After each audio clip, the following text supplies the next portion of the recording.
Hi everyone, thank you for joining our webinar today, Sustainable and Built Environment, Unlocking the Full Potential of Digital Transformation, Circular Economy and Industry 4.0. The webinar will be recorded and everyone will receive the recording within the next week. If you have any questions, please direct them to the speakers in the Q&A box at the bottom of your screens.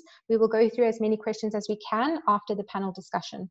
I will now pass you on to our moderator for today's session, Paul Surin, who is the Global Lead of BIM and Built Environments and the Associate Partner at IBM. Hi, Paul. Hi, thank you. Thanks, and thanks everyone for joining this discussion, and thank you the panelists for joining as well. So what I'm going to do is we will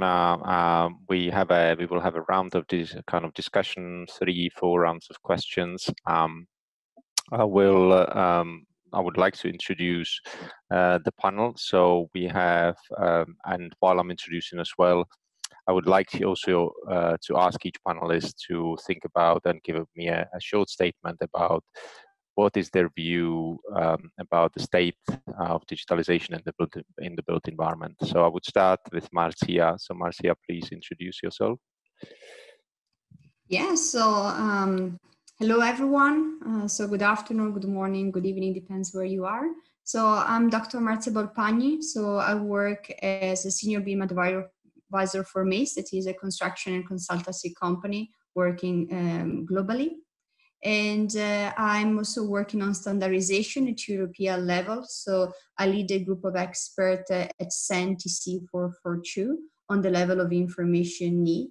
This is a topic that also we will cover also later on. And I'm involved in these different initiatives. So I'm ambassador of the UK BIM Alliance. I'm assistant editor of the BIM Dictionary and also founder of the Italians in Digital Transformation UK. So regarding where we are with the digital transformation of the built environment, I think that still we are, let's say, at the beginning, but a lot of progress has been done in the last year. So now more and more in different companies is becoming business as usual, but as we move, also the technology, the process and procedure are progressing. So it's continuous transformation. So thank you. Thank you, Marcia. Lars, can you introduce yourself, please? Hi everyone, my name is Lars Fredenlund. I'm the CEO of CoBuilder, a European company that is working on the digital transformation of structured data, which is a part of also what is the work done in CEN, so CEN 442, the work on data templates and the work on creation of properties. And I'm heavily involved in the connection between building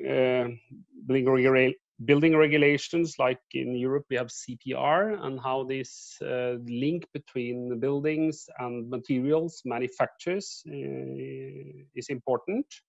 And also how this links to circular economy, the Green Deal that we have in the EU, which we will discuss, and things like that. So I have been actively working with contractors, clients, manufacturers to advise kind of on a high level on their way forward. So it's going to be an interesting discussion today, I think.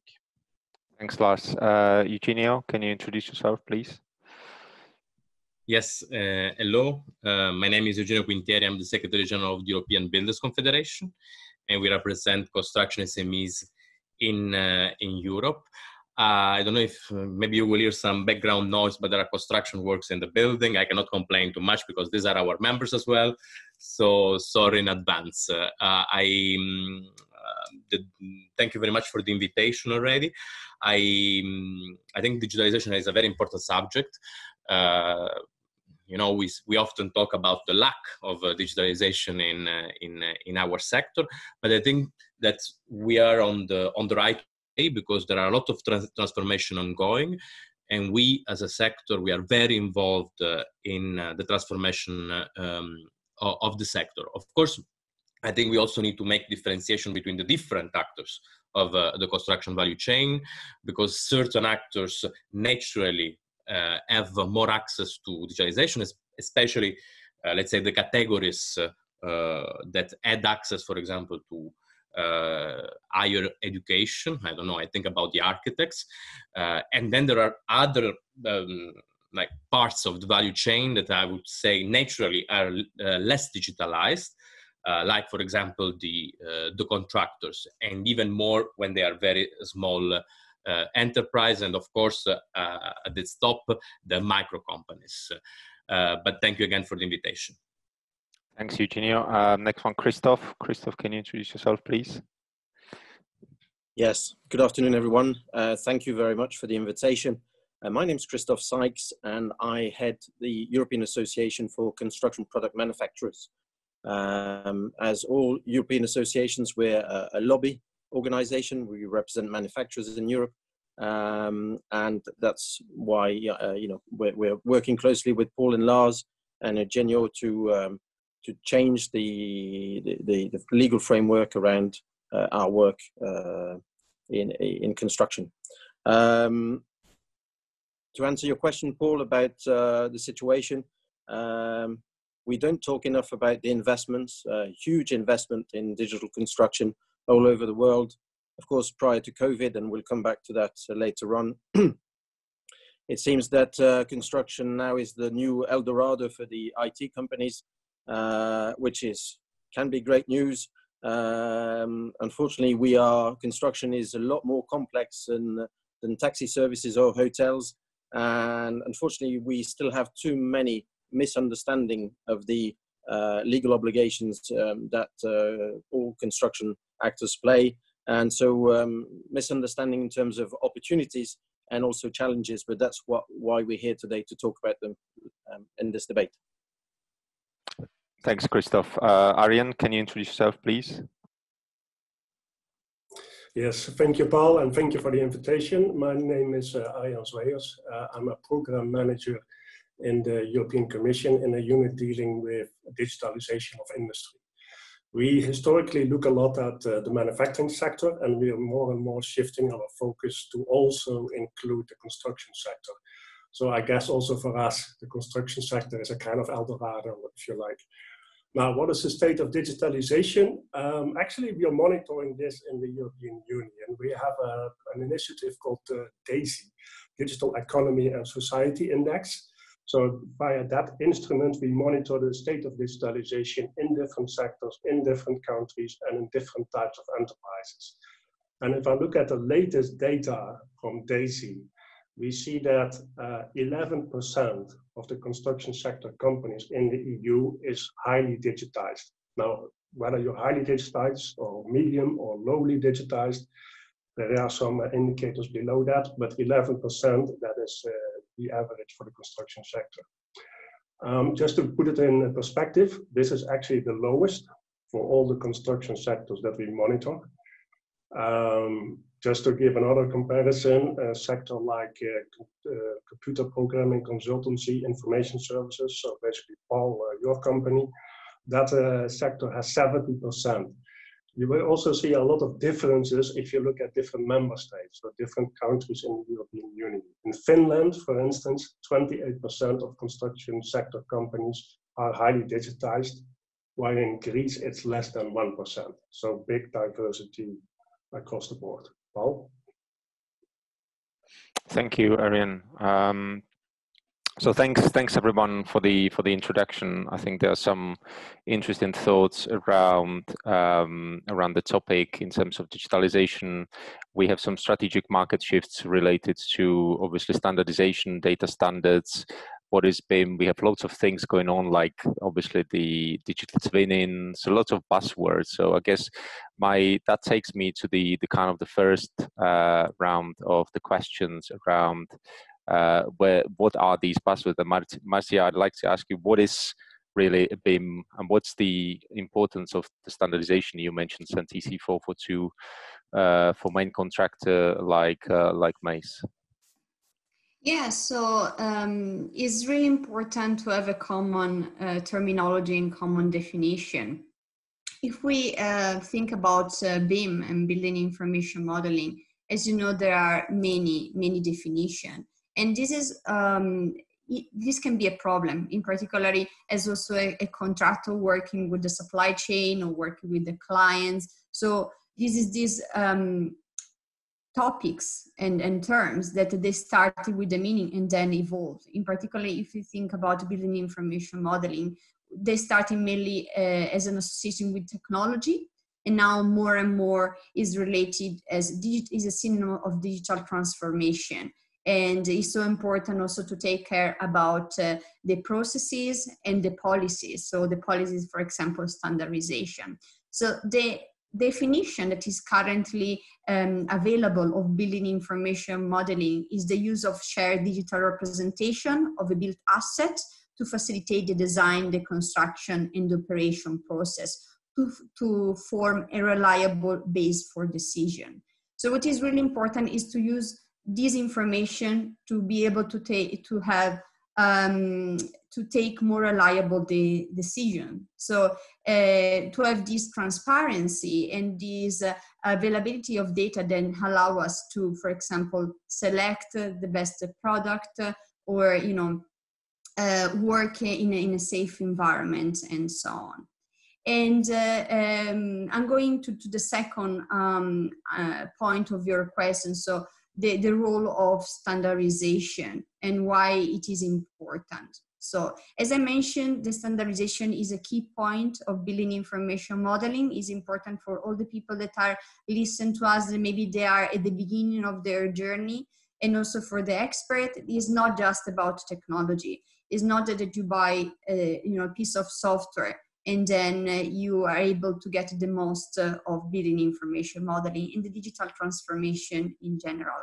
What is important is also to follow standards so we can work together in the same market, also in different markets. So if we don't have common definition, common standard is so difficult, and there is a lot of waste, and also can be dangerous and wasteful. Okay, so standards are important to have a common ground that we can start our conversation and to do our business, and based on that is not to stop innovation. So standard also is a base for us to then grow our market and our sector. Thanks, Marcia. Yeah, I think this is a good point, and I think it's good to really emphasize BIM is not about the tool, not about BIM objects, not about 3D, but there is also one important aspect, I think, and that takes me to Christoph, is about the difference between, we have something like regulations, we have market surveillance, we have then the standards, which are obviously voluntary, we have something called construction product regulation, CE marking. So Christoph, can you tell us a bit more around the difference between the regulations like CPR, like what's happening around BIM, that these kind of standards, smart CE marking. So can you talk around it a bit, please? Sure. Thank you, Paul. I'll try and be as precise and simplify the explanation as possible. To be allowed to sell construction products on the European single market, wherever they are produced, you need to get the CE mark. The CE marking, the rules to get the CE mark are defined in a single piece of legislation that is currently called the Construction Product Regulation. Regulation means, and I'm addressing this to the lawyers amongst the listeners, a regulation means that it is one piece of legislation that is the same across all member states. Before we had a directive, and there member states could modify the legislation. This is no longer the case. So we have the CPR, which is the acronym Construction Product Regulation. One CE marking for all products, but of course, easy to understand that the work behind the characteristics of a brick or an insulation panel are completely different. So behind the regulation, there are enormous number of standards. We call them Harmonized Standards that are specific to product families that define the characteristics and guide manufacturers on how to define the values and deliver what is called in the regulation a declaration of performance. another acronym, DOP. With that package, you place your product on the market and you make available your technical information through the DOP.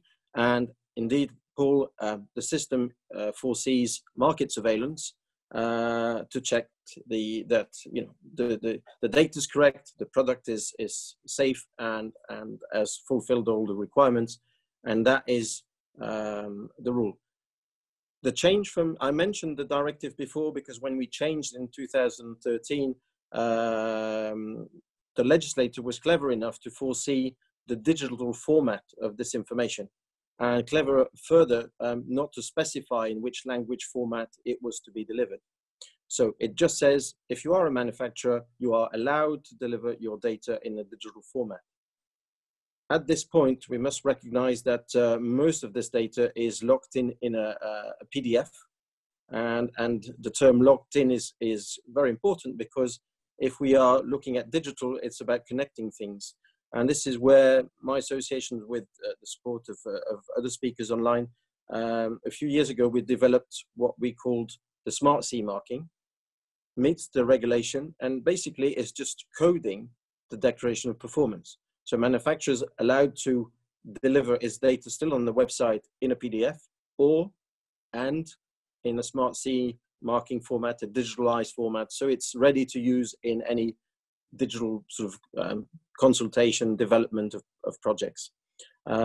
So I've stayed into the legal framework, the CPR, the Harmonized Standards, and the Smart C marking. That's the legal framework surrounding data for construction products.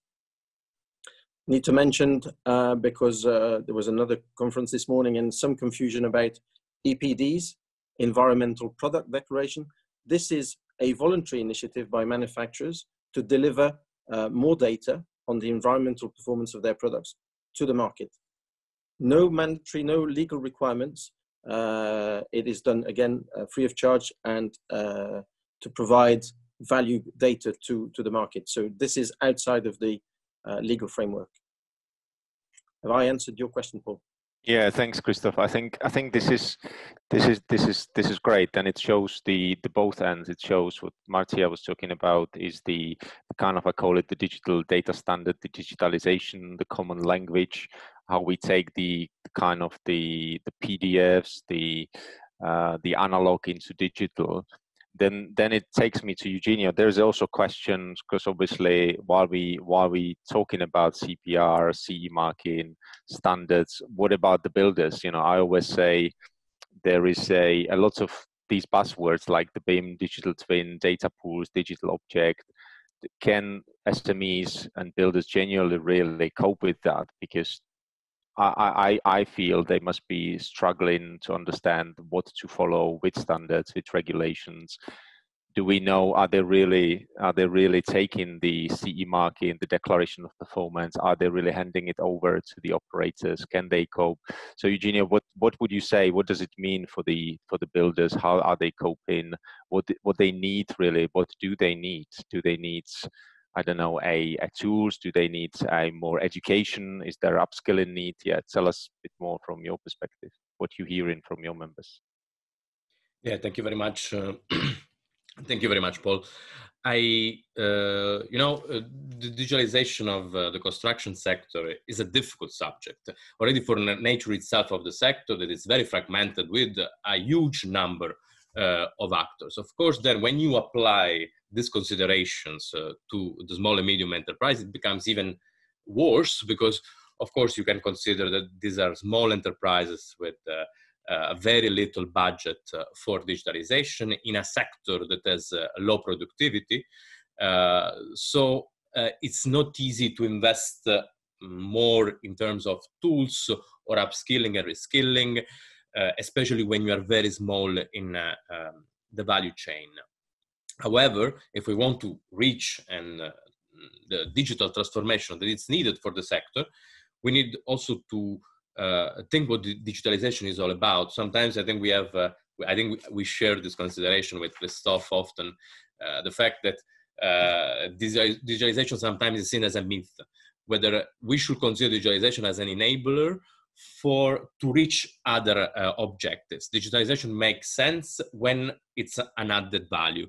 And when it's an added value, also our entrepreneurs are in a way more able to change, because they see an efficiency, an economic advantage to embrace transformation. I always make the example of how a cell phone works.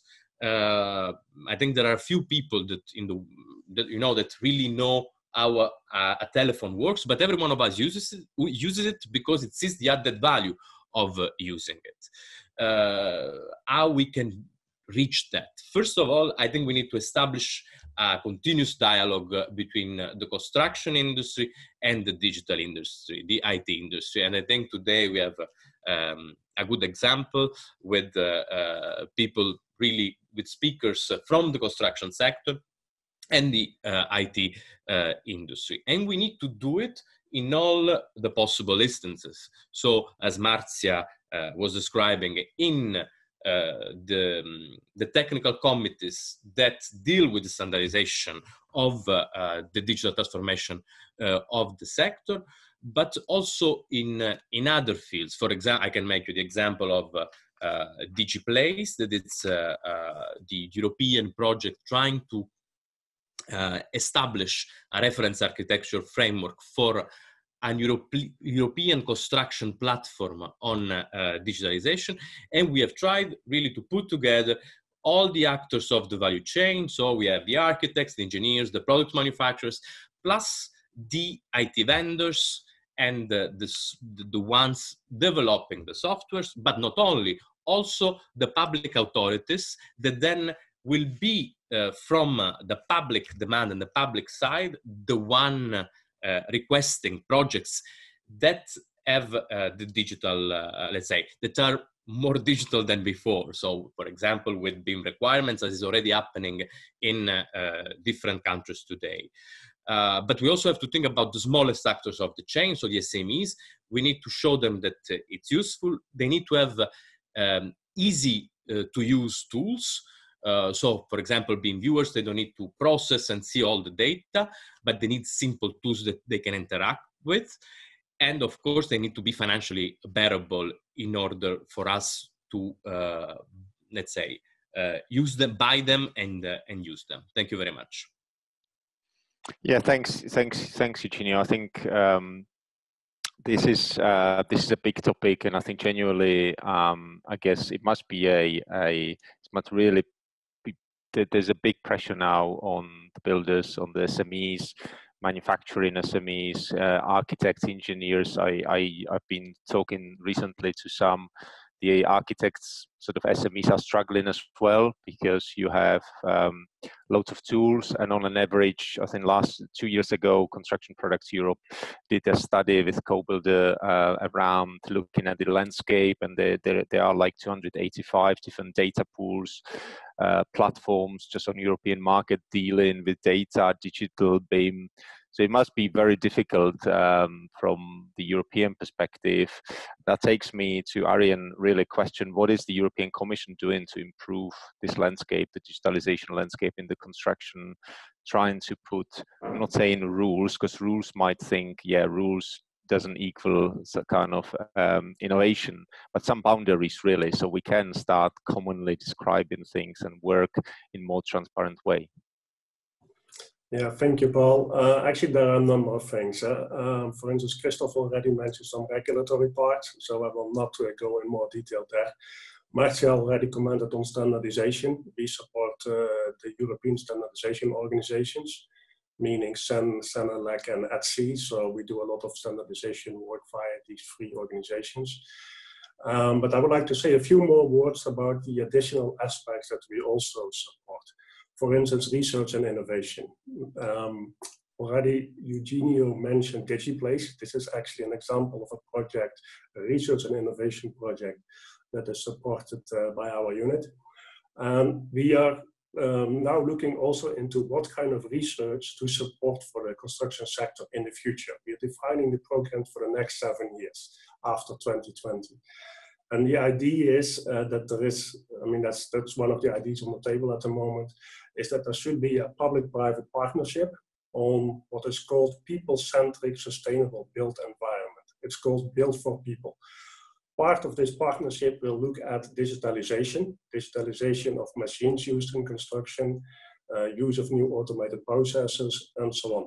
And also the data aspects that were mentioned by Eugenio in particular before, they're also subject to that public-private partnership.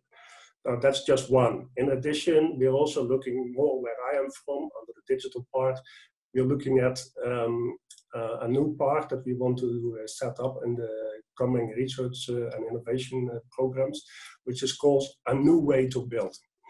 And this one is really focused on digitalization and industrialization of the construction sector. And here you can think about research in topics like automatic inspection of large infrastructures, robots for construction, digital logbooks, and so on.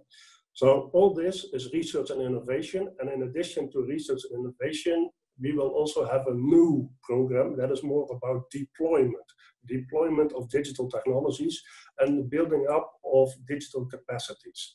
That program is called Digital Europe program. And one important part of that is what we call the European Digital Innovation Hubs.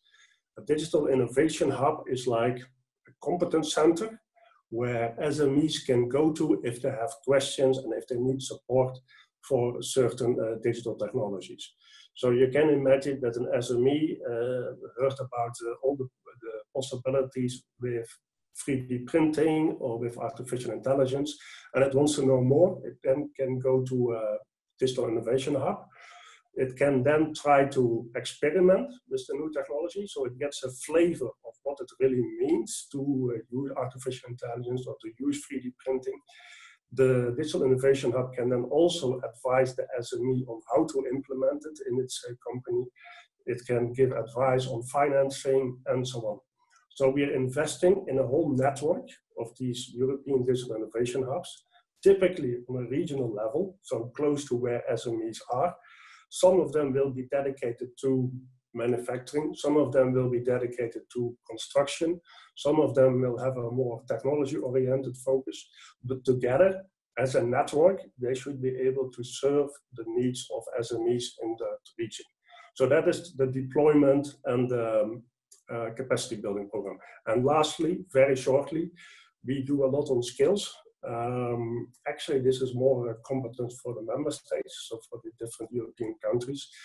But we support, for instance, short-term trainings, we support apprenticeships, and so on.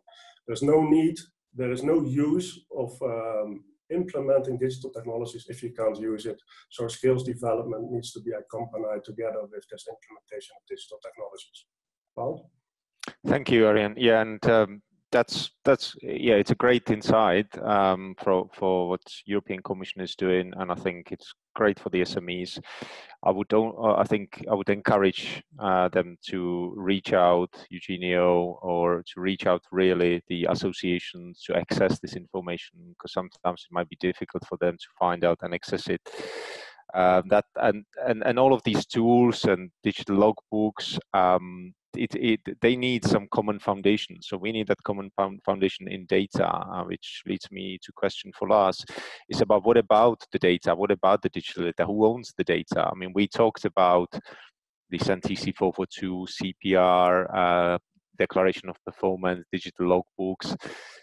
We need to get the physical. One of the things I believe is why construction is sort of low on digitalization is because construction manufacturing, there is that aspect of getting and tracing physical assets, physical brick, physical window, physical building in a digital way, and in a common, and having that common language. So what would you say about the digital data, Lars, and who owns the data?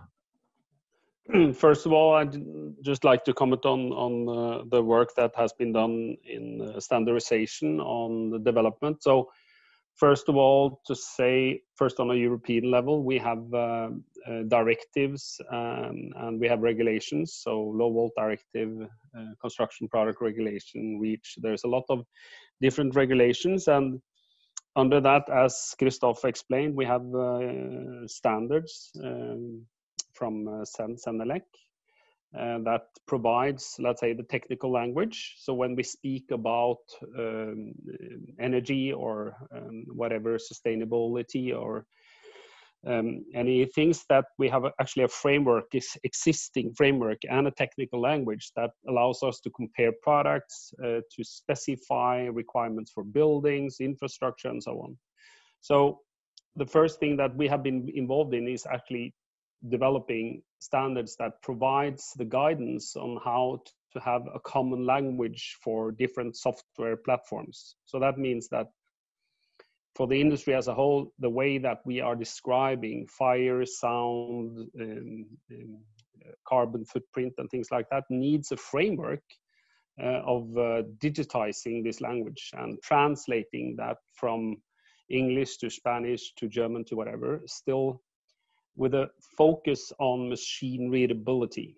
And that it has been the work that we have been engaging in, so that it could be utilized also in areas such as smart CE marking, and that this work is actually linked so that the information can grow depending on what kind of use case you have. So when we discuss on a high level green innovation or sustainability, the manufacturers actually is a very key actor on delivering data. So a lot of the information should be provided from a manufacturer. So that means that when you ask Paul the question on who will own the data, I think it's very safe to say that each actor actually should own their own data. So the purpose of the standardization is to provide guidance on, let's say, on a generic level, how we talk about a brick, a wall, a pump, a pipe, whatever. And it is deploying kind of the another way of describing construction objects via data templates to make sure that we have a transparency and that we can kind of have the outcomes of what we want to reach. And specifically, that means that a contractor, on one end, he should know what kind of wall he builds for schools, and on the other end, the manufacturer that provides those systems and those products should have their databases with their product data that links insulation, plasterboards, and so on to a wall. So, Paul, my answer to that would be that the data ownership should be kept with each party, and then it's a matter of communication in between the different vendors, actors, software actors, and so on. Yeah, thanks, Lars, and I agree, and I'm sure the panel agrees. Is this whole data topic is kind of, I think, is been ongoing, and it will definitely, it is not gonna disappear. And I would only can say, I can only say, probably from all the discussions around standards regulations, it is very complicated, and because of that, myself and some others in the UK, probably with support of UK BIM Alliance and Sue Butcher and Patricia Macy.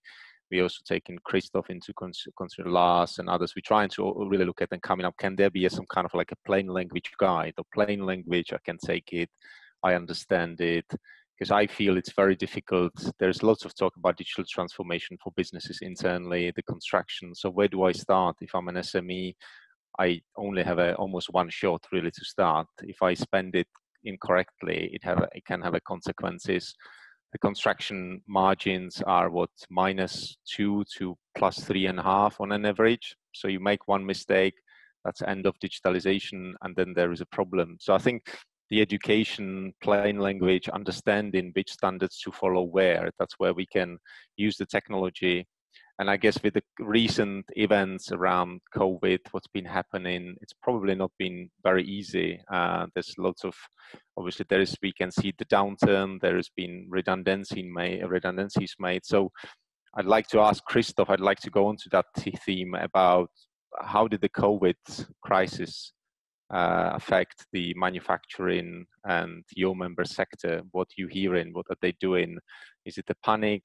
Are there Is it the downturn? How are they reacting really to that? Okay, thank you, Paul. Of course, COVID is still ongoing, and it's a crisis for all sectors.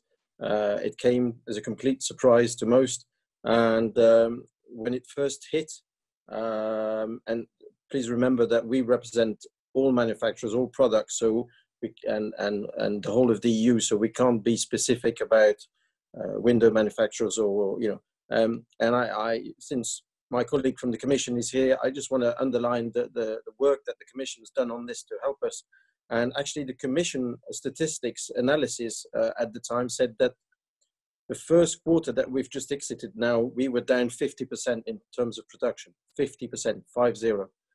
The quarter that we've just ended, we are expecting across the board, across the EU and all products, a decrease of 25% in production.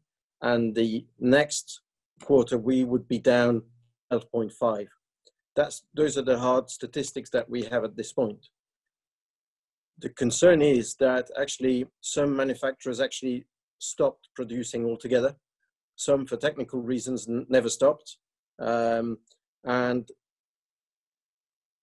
the construction process is such that we are delivering to contracts that have been signed. What we're hearing from contractors is that they're running out of contracts. So whilst we may see hope for an increase or return to normal in terms of production, if the clients have gone, the investments are gone, then we're facing a big problem next year. Again, still talking about the Commission, we, together with a lot of our colleagues, we wrote to the Commission and the institutions. And I must say that the Commissioner for DG Grow, Thierry Breton, reacted immediately. We had 2 online meetings with him. And this weekend, member states are meeting to discuss the recovery package to COVID, hoping that we'll find an agreement and agree to some financial support to the industry. I saw, Paul, some questions in the chat about, so for you to take note and tell me when I can explain this, the EU BIM task group and the impact of Brexit, which also will add the complexity if COVID's going to hit us in 21 still, and Brexit in December, it's going to be a hard Christmas. Indeed, and I guess that's even, I think, making it even more difficult to make a business case for digital transformation, because if you are in a panic mode, you have the trends like COVID, Brexit, trade war between US, China. That's even more difficult for manufacturers, but also for the builders, because they are on the contractors are on the kind of on the other side, and if there is no demand from contractors, that had a cascading effect on the manufacturers. So how are your members coping, Eugenio, in terms of what you're hearing as well? Yeah, I fully agree with Christophe. We didn't expect this, and the issue is that we still don't know what will be the impact on the sector, because the construction sector is a very specific sector. There were some members, for example, that they were working during the crisis, because it was allowed to work during the crisis, but the works were based on mainly public demands from the past. The problem is that during the COVID crisis, public tenders were not happening. Private demands for construction work was not happening. So we will feel the real impact in some months. And that's why with the Christophe's association and other associations, we have been asking to put some focus with the new European budget proposal in what we call the recovery package for the construction sector. Now we need to make sure to make the right investments with what the Commission has been proposing. I think we all read this article, The New Normal in Construction, written by McKinsey. And the article substantially says that the COVID crisis will accelerate the transformation of the sector. But as in any transformation, there will be winners and there will be losers. And we need to make sure that the smallest actors will not be the losers of this acceleration. There is a big risk, and we need to make sure that, you know, the SMEs are a bit the backbone of our sector and of the European economy as such, and we don't have to lose them in this accelerating transformation, especially if you think that as you were saying, the margins are very low, the profitability of the sector is very low, and moreover, today we are asked by the health authorities, and it's completely normal, and we understand it's for public health, to have additional equipment, that means for us additional costs. Our French associate calculates that there's been an increase of 20% of the costs on the construction site for all the measures that we need to put in place. We fully agree because it's needed, but at the same time, we need to help and support also financially a sector that is already struggling to make it, to have profitable projects, bankable projects. We need to make sure that we strive the crisis and we survive to that, and we can accelerate. Only with a tailored approach we can address the transformation, we can accelerate what we call today the new normal. Thank you. Thanks, Eugenio, and I think it's clear there is a lot is happening. It has an impact, and maybe it forcing the companies to think in new way, to try to look at, you know, remote working, looking at how technology can maybe help.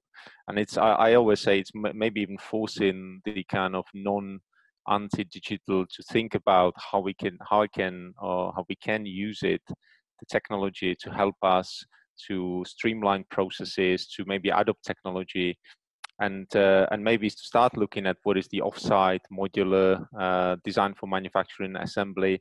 And that leads me to Marcia around the question about how does the COVID affected MACE? What do you see? Are you seeing any changes, acceleration in terms of your digital initiatives? And are we really heading now finally or towards completely offsite modular, or are we kind of heading towards a hybrid solution between offsite modular and still things obviously maybe a bit more organized supply chain on site? Yeah, so thank you for your question. So how MACE is dealing with COVID? So I think that the first thing is about the health and safety of our employees. So that is a priority, and digitalization is really helping on that. So we're already, you know, advanced as a company regarding digitalization. So last year we received the award for the best company as a BIM in Digital Initiative of the Year. So we were already, you know, it's not something that you start from a day to the other. So you needed to have already foundation about the digitalization. But of course, in this situation, you know, things that maybe were planned to be developed, you know, later on in the next, maybe at the end of the year or the next year, then there is a priority to accelerate the digitalization. What we are promoting and working on is not just design for manufacturer assembly, but also the platform design for manufacturer assembly. So this concept of platform approach that I don't know how many of you are familiar, but is learning from other industries such as the manufacture, and trying to again standardize and optimize the solution, but then starting from the beginning. So not just when you are or in the site and then you need to think how to build, but then influeing the design in the very early beginning on how then can be built at the end. So at the moment is more like hybrid solution, and we are working together with our clients also to understand their needs. Because what is important also, as we mentioned before, I think by Adrian, having this people-centric approach and behavior. So to understand what our customer will like, how the space, because now, as we know, the demand of the space is different. Okay, we have, in particular in this moment, is how we will use the space, how we will interact with each other is going to change. We don't know yet if this will be a permanent solution, it will be like a temporary one, but things are changed. So it's important to have this, keep this dialogue strong with the demand side, and then to understand their needs, what they need, and then in order to then provide a more efficient solution on how to build on site and trying to reduce the risks. In this case, before was maybe health and safety traditional approach. In this case, there is also an emergency on the sanitary level. So of course, less people we have on site, the better, because we reduce, the contact between different people, but then also how to improve, how to answer to the increasing demand of, for example, housing or any kind of needs, or data center, whatever. So is really to think about first the demand, and then to apply different solution, innovating, and also having this platform thinking. Thanks, Marcia, and that kind of resonates with kind of my next questions. We moving on, conscious of the time, is around, we going on, we talked about the standards, we talked about what are the digital standards regulations, we now discuss the impact of COVID, but obviously COVID hasn't stopped progressing things like EU Green Deal levels, adoption of Industry 4.0 strategy, digitalization strategy within EU. So Ariane, what is the EU Green Deal? How does it relate to digitalization? And at the same time, what help EU Commission is kind of offering to deal with all of these topics, not just COVID, digitalization, EU Green Deal, but what is the approach, what is the strategy on the Commission to kind of get that construction sector going? Because I guess in most of the economies, and looking at the last crisis, the construction is kind of always used to try to restart the economy and kind of get things going in most of the crises we've seen. Yeah, thanks, Paul. So indeed, just starting with the crisis and then moving on to the Green Deal. As was stated before, we are now shifting from a more health-related issues to focusing on the recovery and what can be done to restart the economy. So construction sector is also one of the clear and most hit sectors in the economy. Building activities came to a complete stop, supply chains were disrupted, and workers were simply not able to come to the construction sites if they had to cross borders because, borders were closed. So what we did is we looked at a number of industrial ecosystems that are very relevant for the European economy. And the construction sector is one of these industrial ecosystems. And for each of those 14 ecosystems, we identified what investment needs are necessary to get back on their feet. And we are then putting the financial tools on the table. Christoph already mentioned the recovery package. So this is actually now subject to discussions between the heads of state and government. It will be budget allocation, not so much per ecosystem, but it's more up to the member states to, based upon their national recovery plans, to make investment decisions. We put the money on the table, the member states decide how to invest it. Now, coming to the Green Deal, this is a bit the underlying major policy of the European Union nowadays. And it starts from the realization that climate change and environmental degradation, these are real threats and you need to do something about it. So the goal for the Green Deal is to become climate neutral, meaning net zero emissions of greenhouse gases by 2050. So we work towards that. We put in place all kinds of different policy instruments in place for that. And I will mention one in particular, which is the renovation wave. And many of these policies go together with digitalization. In fact, we are referring to a twin green and digital transition. It's not only going to green, it's also becoming more digital. And becoming more digital helps you also to become greener. Now, the renovation wave is an important policy instrument for the construction sector. It was announced as part of the Green Deal. There will be a dedicated communication on this after the summer. So I can't really say that much about it, but you could imagine that there will be issues discussed such as interoperability, standardization, how to come to agreed definitions for data exchange. You can imagine that BIM and its role in the public sector, in public procurement, is one of the issues that is relevant for us. Also, digital permits is something we like to treat into the renovation wave. And what I indicated already before, going towards the smaller companies and instruments to go towards the smaller companies and help them to digitize, such as the European Digital Innovation Hubs.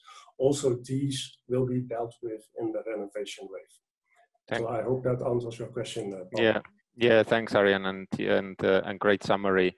And that leads me to Christoph, and it's back to what you talked about in one of your previous comments around environmental product declaration, how this all connects to digital logbooks, levels, Green Deal. You know, what do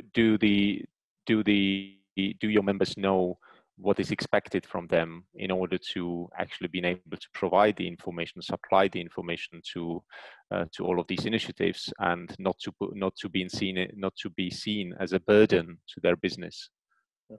So we've mentioned the legal framework, that was the CPR, and everything else is voluntary. There are projects, DigiPlace, Eugenio mentioned the DigiPlace project.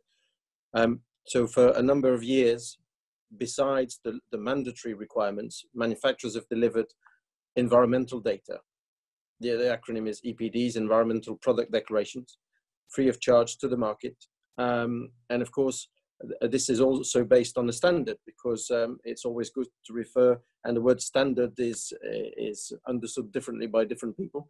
There's a European standard from CEN, again, that defines the drafting of these EPDs. And these are delivered to the market. Now, you mentioned levels. So one side, we've got manufacturers and delivery of data. And we cannot mix up the product level and the building level. And the Commission is developing a framework. It's called the Framework for the Sustainability Assessment of Buildings. Levels, the S between brackets, because you can do it on different levels of assessment. It's been running for a number of years. First was the concept, and actually the industry has run the test phase on real construction projects across the EU. And just now the Commission is looking for a company to tender a contract for the e-learning tools. How can we promote this sustainability assessment for more construction across the EU? Why does this come into a digital debate?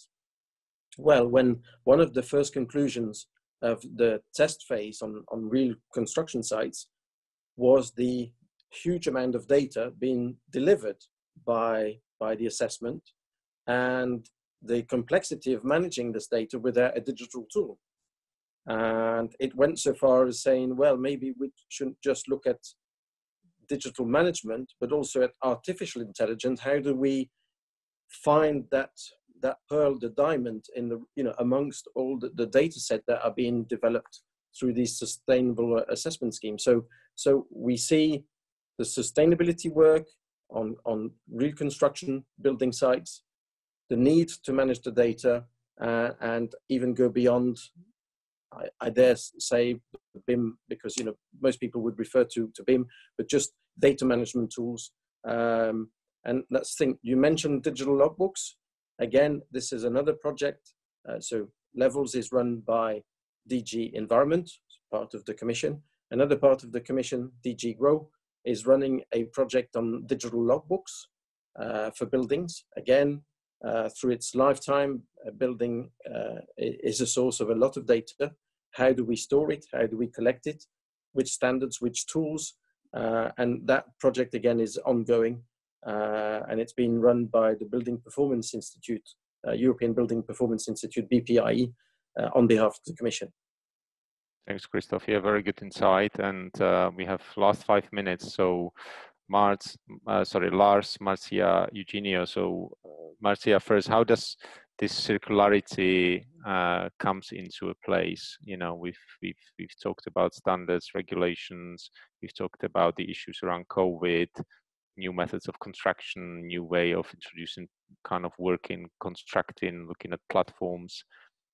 How does this all connect, you know, and fit into circularity, and the kind of, would that enable a process to go towards the net zero? Yeah, so the answer is yes. So our company in particular, they want to go zero net carbon by this year. This has been announced before COVID, spread. So it's so important to have this sort of standard and digitalization in order to achieve bigger aims. You know, there are other topics that are, the digitalization is an enabler in order to solve these complex and urgent topic that we are facing today. So thanks to the possibility sort of track and to have more, certainty about our decision, as I mentioned at the beginning of my introduction, this can enable us to really have this sort of circularity and achieve zero. So it's so important to promote a digital transformation, because then can help us in order to solve these current topics that we want to be solved. Thanks, Marcia. And Lars, what your thoughts on this is you obviously been working a lot around the data, and it seems to be all these initiatives kind of using data. What kind of data? So how does this all fit together, connect together? What it means in terms of the work you've been around the data? How does it affect? Does it affect it, or does the data affect the work around digital logbooks and all these initiatives?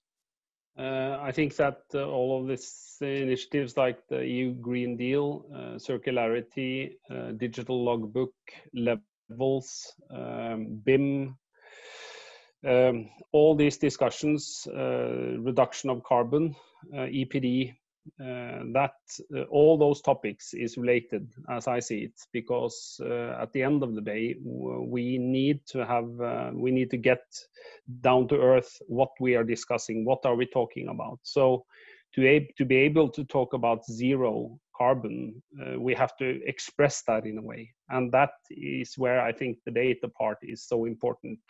And that is exactly my comments previously, where the work that we have been doing is to work with the SEN ISO work on the environmental product declaration to make them digital, so that we can have a connection between let's say the frameworks that EU has or any nation has, and actually delivering results. But without measurable data, we will have data silos, and this is where we are as an industry, and this is why we need a standard way of let's say having a language which is moving us away from where we are today with BIM, where we have kind of this model way of thinking, into more structured data way of thinking with machine languages, where we can actually connect models to databases and LCA calculations and all these things. So I think all the topics are related, Paul, and I think that people are in the audience. The complexity here lies within the framework, as earlier discussed, building regulations, standards, all these things, which is at the end of the day the topics that I'm working with, and trying to explain that these are in reality the same discussions.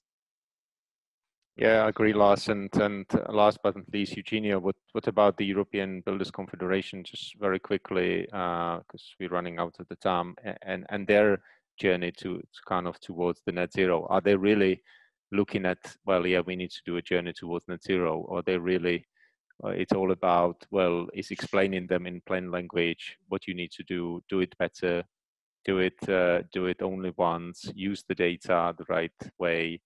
What's your thoughts on your closing remarks? Yeah, very, very quickly. Thank you, Paul. I think, we are part of what will be the green transformation of the sectors. I believe digitalization can bring an added value. It's fundamental, especially for the traceability of the materials. Today, we talk a lot about the buildings as banks of materials, material banks, so that we put the materials in the building and then we can extract it. But in order to do that, we need to have the information. And today, to have that information, we need to enable a smooth digital transformation. However, it's not the only topic when it comes to circular economy in construction, especially then for the contractor SMEs.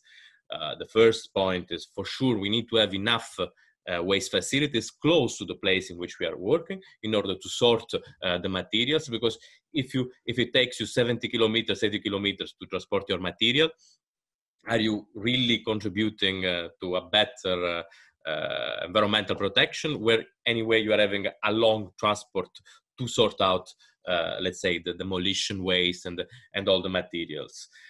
In cities like the ones that we have in Europe, we do not have a lot of space to put this facility. So we need to think on how we are gonna do that.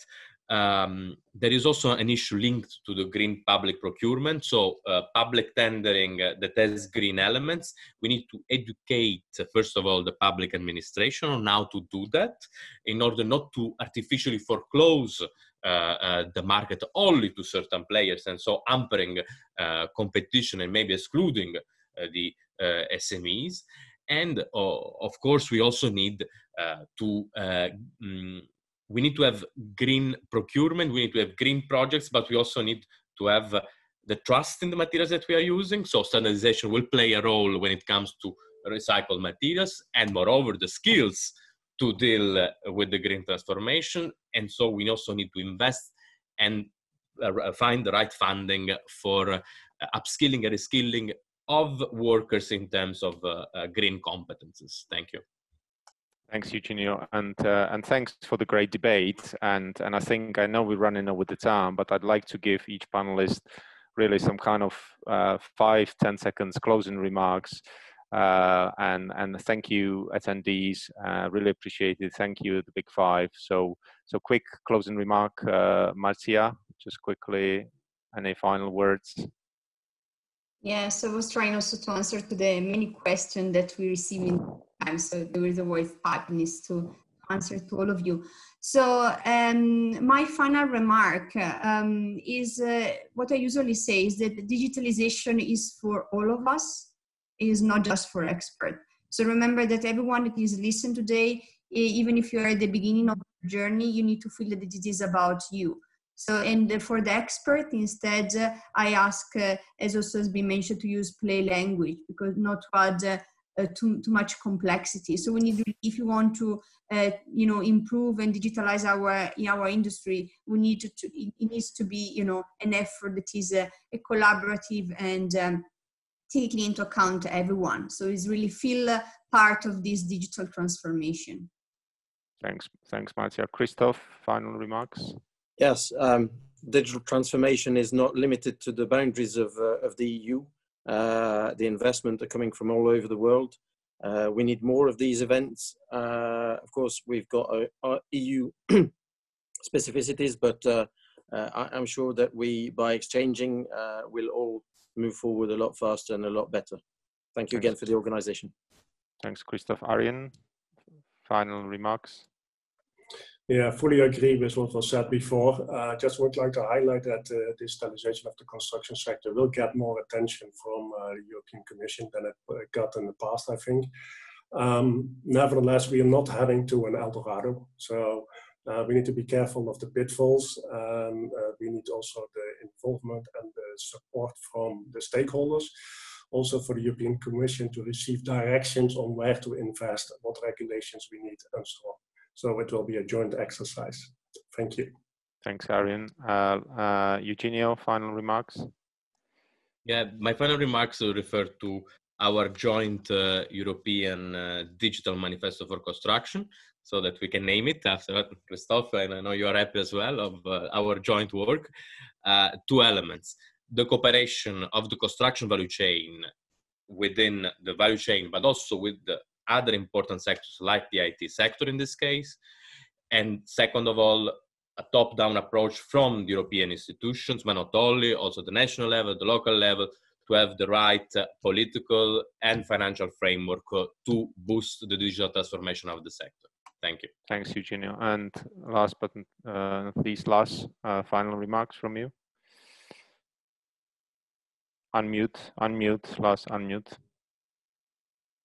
I think we have a wide audience, so my comment would be to have a strong focus on what you would like to get out of this, because there's a lot of topics here that can confuse people, and you can drive yourself to kind of nowhere's land. So I think that a clear business case is important, but still bearing in mind the way of thinking of getting things done greener, better, faster, more digital. So one last comment is that this is not meant for a low level. This should be something that you as a company take to the board, take to the management, and discuss in the management, high level. Thanks, Lars, and yes, great insights, great remarks. My final remarks to everyone would be: treat your data as an asset. Don't give it away just like that, and don't jump on the technology. Really, technology is only an enabler to digital transformation. Important to have a strategy, knowing what you're doing. Treat it same as you would be setting up a business. You need a business plan. You need to understand what you're doing, why you're doing it, and then make a decision on technology based on your assessment and the way you want to enable you to treat data as an asset. And that's final remarks from me. Thanks panel. Thanks the Big Five. Great organization, greatly organized, good attendees. Yeah, and I guess we will answer the questions post the event. Thank you all. Thank you very much. Have a good day. Bye-bye. Have a good day. Bye.